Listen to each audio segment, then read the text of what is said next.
Hello, and welcome to the Ask Clara thread for July 11th. Sorry, I'm a day late in responding to this, caught up with some new word stuff. But I'm here to answer a question posted by Heather.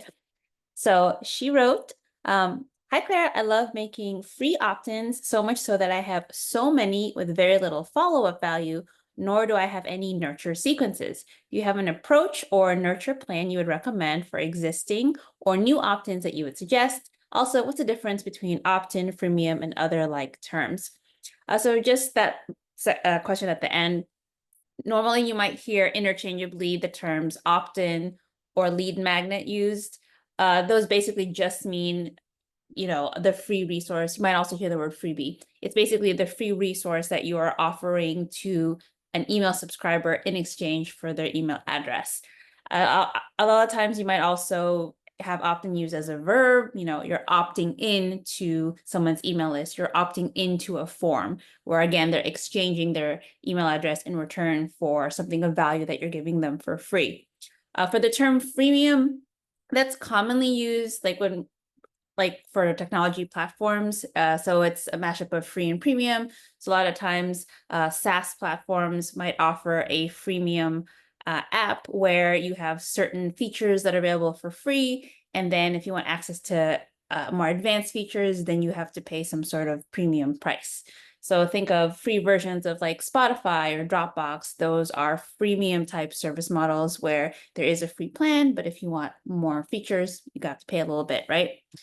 Now, for your main question about the opt-ins, I actually have a diagram I want to show you in terms of an email marketing flow.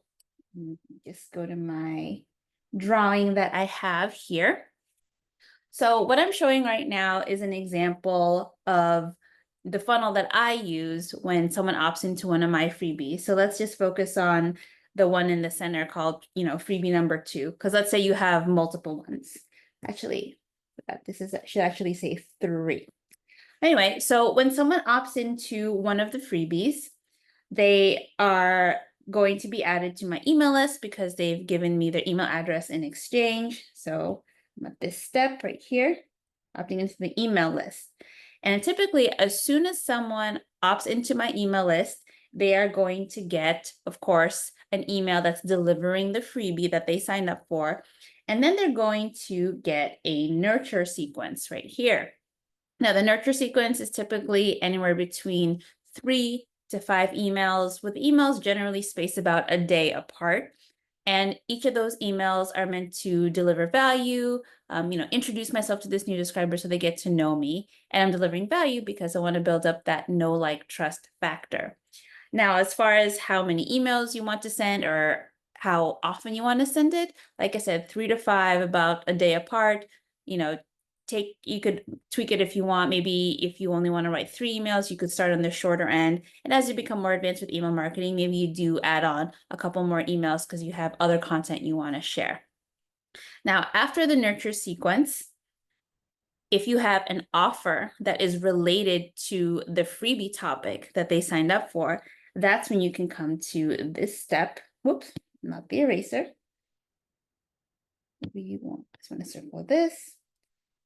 That's when you can come to pitching a sales email, right? You might pitch one of the offers that ties into the freebie topic. Generally, I keep this as a low ticket offer because, again, it's still at the beginning of my relationship with them.